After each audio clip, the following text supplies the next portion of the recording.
नमस्कार, मैं आपके साथ अंजना और आप देख रहे हैं आरपीएस समाचार। आइए शुरुआत करते हैं आज की खास खबर से। बच्चों को संस्कारित बना परिवार को जोड़कर चले महिलाएं।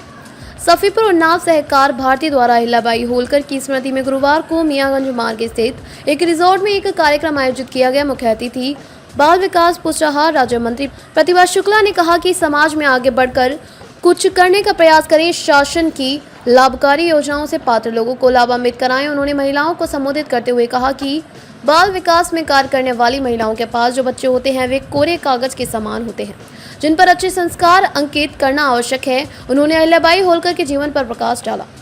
सनातन संस्कार और सहकार की त्रिवेणी का संगम बना रमा रिजॉर्ट सफीपुर परम श्रद्धेय राम स्वरूप ब्रह्मचारी जी महाराज राष्ट्रीय कथावाचक कुंभ क्षेत्र में सतत आवास और अन्य क्षेत्र में श्रद्धालुओं का विश्वास अर्जित कर उनको सतत राम कथा श्रीमद् भागवत के माध्यम से सभी भक्त रस प्रवाह करने वाले शिवाकांत जी महाराज आरपीएस समाचार प्रधान संपादक रघुनाथ प्रसाद शास्त्री उन्नाव जनपद की अप्रतिम धरोहर महिला कल्याण बाल विकास विभाग राज्य मंत्री प्रतिभा शुक्ला, महिला अधिकारों की सजग प्रहरी, उत्तर प्रदेश राज्य महिला आयोग की सदस्य अंजू प्रजापति, सहकार भारती उपाध्यक्ष डीपी पाठक, कुशल रणनीतिकार महामंत्री अरविंद दुबे, संगठन मर्मज्ञ राष्ट्रीय पदाधिकारी, कार्यक्रम के सूत्रधार कैलाश विशिष्ट, छवि के धनी सतीश कठेरिया, क्षेत्रीय युवा उत्कृष्ट विधायक बम्बालाल, सबके आधार स्तंभ मात्र संगठन के पदाधिकारी सह विभाग प्रचारक शिवशंकर, जिला कार्यवाह नाराम नरेश सहित राष्ट्रीय स्वयंसेवक संघ एवं अनुषंगिक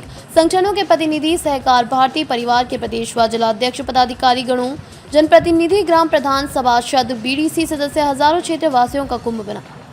विभाग सह संयोजक सहकार भारती सतीश गुप्ता के संयोजक माता अहिल्याबाई होलकर की स्मृति में मातृशक्ति अभिनंदन कार्यक्रम प्रातः 9 बजे सायं 4 बजे चला। स्वागत, अभिनंदन, वंदन और नमन का दौर। हमारे सभी सहकार भारती परिवार के पदाधिकारी गणों, कार्यकर्ताओं, स्वयंसेवकों, क्षेत्रीय जनों, पत्रकार बंधुओं, प्रशासनिक अधिकारियों, कर्मचारियों के प्रति संचालक श्रीकांत तिवारी गोपाल ने आभार प्रकट करते हुए कहा कि हमारे सभी शुभचिंतक जिन्होंने सहभागिता की और जिन्होंने मानसिक रूप उपस्थिति दर्ज की, उन सभी परिजनों का आभार। रिपोर्ट आरपीएस समाचार। साल कम पड़ जाएगा, लेकिन उनके विषय में व्याख्यान करना कम नहीं होगा। इसलिए ही हम एक घटना की और चर्चा करेंगे कि हमारी अहिल्याबाई बहुत श्रद्धा थी ईश्वर के प्रति, वो न्याय थी, साहस थी और श्रद्धा भाव भी बहुत रखती थी, भगवान को बहुत मानती थी। उन्होंने अपने शासन काल में हमेशा सामाजिक, धार्मिक और न्यायिक स्तर पे काम किया और वो शिव शंकर, श्री शंकर भगवान की बहुत बड़ी भक्ति। उनके बिना पूजा करे वो अन्न तक ग्रहण नहीं करती थी, एक बूंद पानी भी नहीं पीती थी। प्रातः उठ के वो शंकर जी की पूजा करती थी और इतनी बड़ी भक्ति थी कि उनके राज्य में जितनी भी राजाज्ञाएं लागू हुई उसमें वो अपना नाम नहीं डालती थी, अपने नाम की जगह भोलेनाथ का नाम डालती थी, श्री शंकर डालती थी। और उनके राज्य से लेकर जब तक देश आजाद नहीं हुआ तब तक श्री शंकर ही नाम पड़ता रहा। देश आजाद होने के बाद में सरकारें बनी, उन्होंने चीजें बदली, लेकिन जब तक देश आजाद नहीं हुआ वो अहिल्याबाई 1795 ईस्वी में खत्म होने के बाद भी जितने भी वहां पे शासक हुए उनके भी शासक में श्री शंकर जी लिखते रहे। उन्होंने अपने जीवन काल में बहुत से मंदिरों का निर्माण भी कराया था और बहुत से आक्रमणकारियों ने जो मंदिरों को तोड़ा था उनको पुनः बनवाया था। बहुत सी धर्मशालाएं बनाई, किला बनवाए, स्मारक चिन्ह बनवाए। सोमनाथ मंदिर जो तोड़ा गया था उसको दोबारा से पुनः निर्माण कराया, जिसको पुराना सोमनाथ मंदिर भी कहते हैं, अहिल्याबाई मंदिर के नाम से भी जाना जाता है। ऐसी वीर, महान, साहसी, न्यायिक, भेदभाव न रखने वाली हमारी माता रानी अहिल्याबाई थी। आज मैं आप सब लोगों से बस यही कहना चाहूंगी अपनी इस कहानी के कभी किसी से की न याचना, कभी किसी से की न याचना, यज्ञ रूप जीवन ज्वाला में, यज्ञ रूप जीवन ज्वाला में प्रखर हुई तब आभा, जीवन भर सजनों का सह दुख, जीवन भर सजनों का सह दुख, कर्तव्यों से हुई न परमुख, नीलकंठ सम करल पान कर, क्षण क्षण जीवन बीता, जय जय तु अहिल्या माता, हे कर्म योगिनी जय तु अहिल्या माता,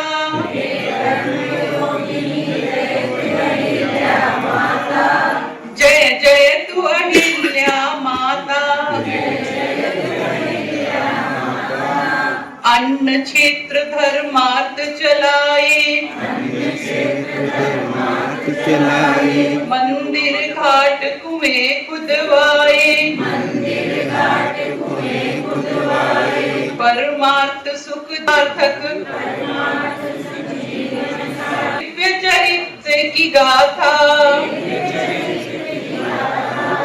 जय जय तु अहिल्या माता, हे कर्म योगिनी ज्ञान योगिनी जय तु अहिल्या माता,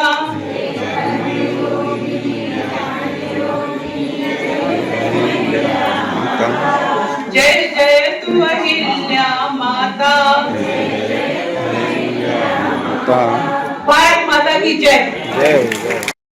तो हमारा गाँव श्री शंकर जी भाई साहब का बहुत बहुत स्वागत है सरकार भारती के मंच पर। हम सबके संरक्षक और कार्यक्रम की जौ कार्यक्रम की रूपरेखा तय करने वाले हमारे प्रदेश महामंत्री भाई अरविंद जी भाई साहब का बहुत बहुत स्वागत है।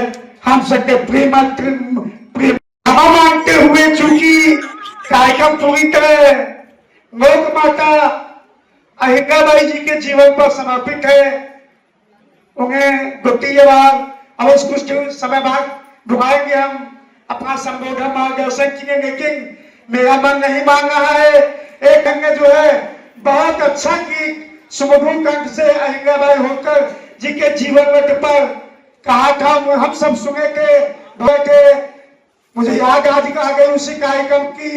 हमारा आग्रह है अपनी बहन क्षमा मांगते हुए, चूंकि वो मुख्य अतिथि के आगे पर ही अतिथि कहता मंजू जी प्रजापति जी से है, सदस्य राज्य महिला जी से है कि वो आए और अहिल्याबाई जी के जीवन वक्त पर औपचारिक तौर पर हम सबको एक उनके जीवन की स्थितियां, किन परिस्थितियों में कैसे उन्होंने संघर्ष किया और आज हम सब उनका क्यों अनुकरण करें। साथ ही एक गीत जिसे भजन कहें, कीर्तन कहें, ये सब समय गीत कहें, इसका चयन आप स्वयं करेंगे।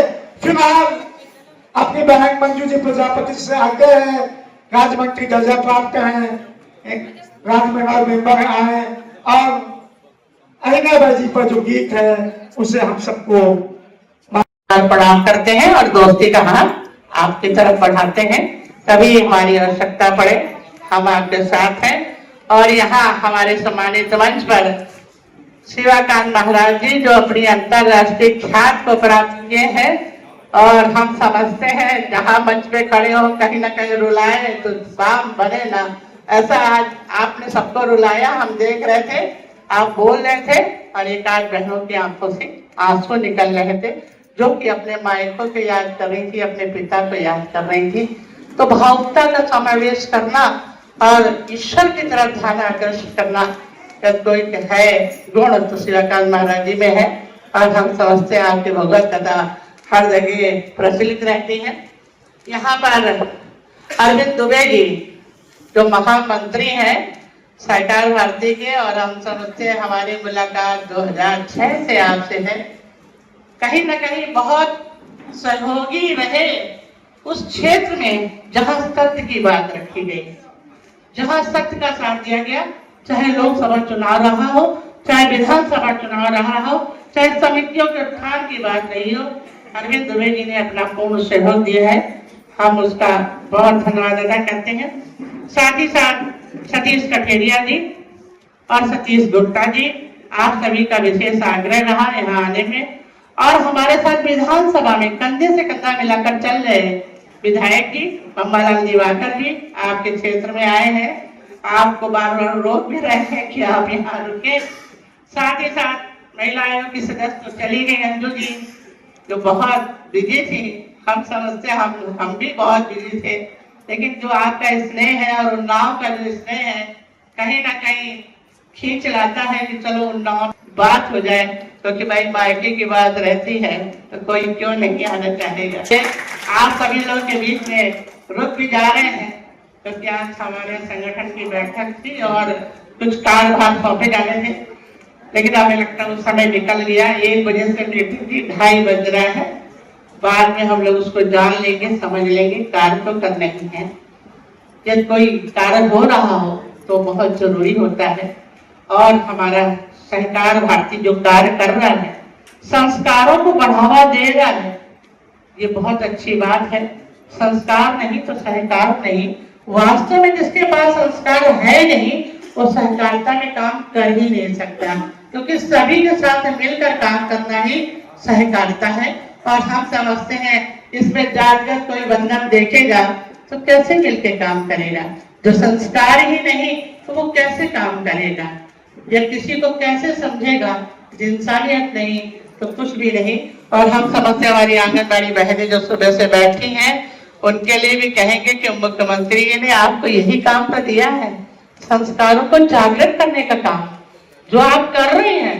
हम कहेंगे सहकार भारती, आप इनका धन्यवाद अदा करें। जितनी आंगनबाड़ी बहनें हैं 1,89,000 आंगनबाड़ी बहनें हैं और हमेशा संस्कारों को जागृत करने का काम कर रही है, क्योंकि जो बच्चा छोटा होता है वो कोरी स्लेट है, उस पर जो चाहो लिख दो। बड़े में लिखोगे याद करोगे तो भूल जाएगा, लेकिन बचपन में किया हुआ कोई भी पाठ हमेशा याद रहता है। एक बड़ों का सम्मान करना है तो करना है, एक बड़ों के पैर छूने हैं तो छूने हैं। यदि हमें अपने संस्कारों के प्रति जागृत होकर दूसरों को सम्मान देना है तो फिर देना है। सम्मान देने से मिलता है, सम्मान न देने से नहीं मिलता है। आदर देने का भाव हर व्यक्ति के प्रति है। तब कैसे जागृत होगा? जब हम ये सोचे कि सामने वाला बंदा भी ईश्वर का ही बेटा है, जो हमारे अंदर भावना है वो उसके अंदर भी भावना है, तो एक समभाव जागृत होगा और हम किसी से भी बैर नहीं रख पाएंगे। जागृत बंधन स्वयं समाप्त हो जाएगी। अहिल्याबाई जी ने वही किया, बचपन में वो आई। हम समझते हैं कि 1725 बहुत पुराना 300 वर्ष पुराना समय था। आज तो हमारे मुख्यमंत्री जी, प्रधानमंत्री जी हम लोगों के लिए लगातार काम कर रहे हैं। भाई का सपोर्ट मिल रहा है और हम जगह शक्ति बंधन चलाकर उन लोगों एक नई राह भी दी है।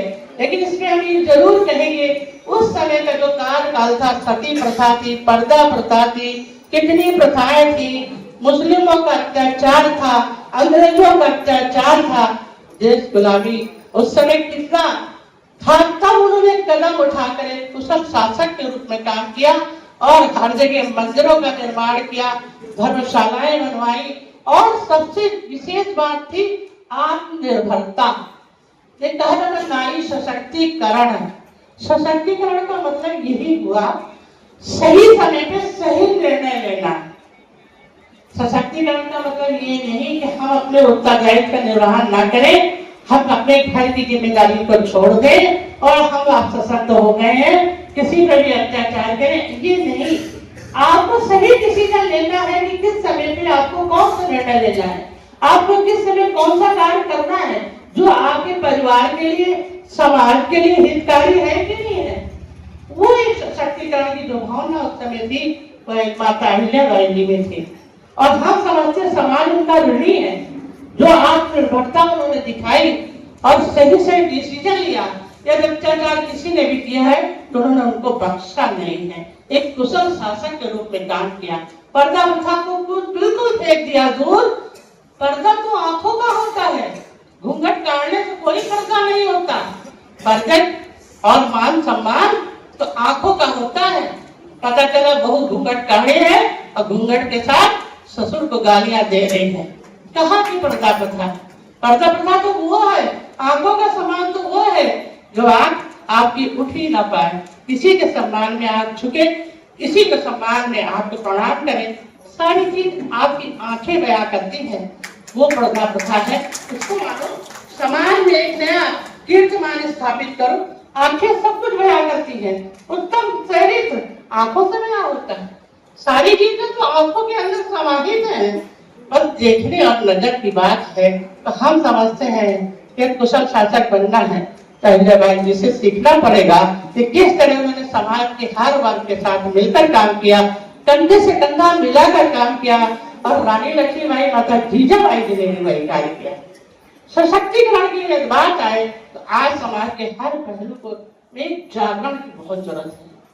नारी हमारी जागृत हो गई है, लेकिन और हो जाए जागृत। जैसा कि आचार्य कह रहे, लड़ाई हो रही, तलाक को लोग कराते हैं, जुड़वाता कोई नहीं।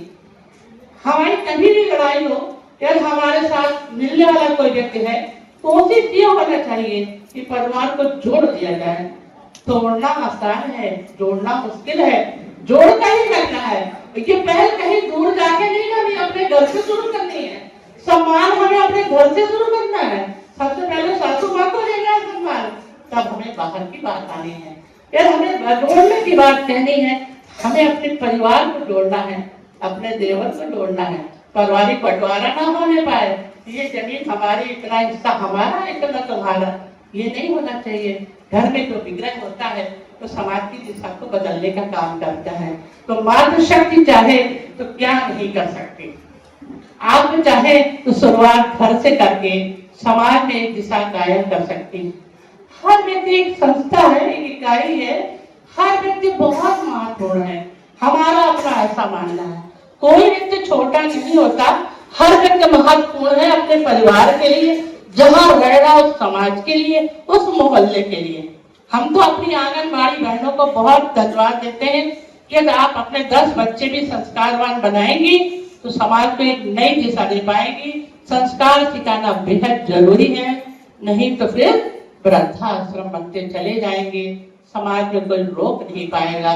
जिसने माँ बाप का सम्मान नहीं किया, जिसने गुरुओं का सम्मान नहीं किया, उसने कुछ भी नहीं किया।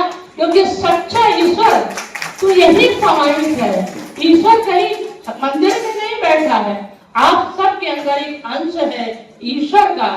जानो और परखो, पहचानो कहाँ है ईश्वर।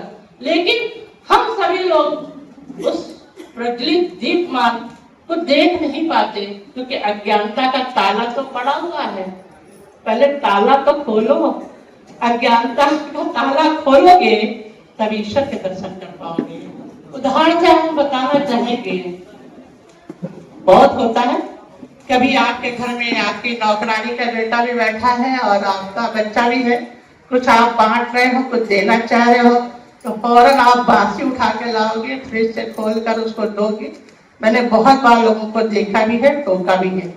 मैंने वो उसको मत दो, जो तुम खा सकते हो वो उसको खिलाओ, जो तुम पहन सकते हो वो उसको दो, अपना कलेक्शन खा लो। तो ये कोशिश सब बर्तन सब भाव जागृत करके ही तो सहकारिता काम कर पाएगी। मोदी जी इसी दिशा में काम कर रहे हैं। मोदी जी ये नहीं कह रहे हैं कि हमारे यहाँ कौन शिकायत है, कौन सवर गए। देखिए सरकार की बात इसलिए लेकर आ रहे हैं कि उन 4 हमारे यहाँ जाति विशेषज्ञ है, एक किसान है, एक महिला। खबरों में अब तक के लिए बस इतना ही। फिर होगी आपसे मुलाकात कुछ ऐसी खास खबरों के साथ। तब तक के लिए नमस्कार और देखते रहिए आरपीएस समाचार।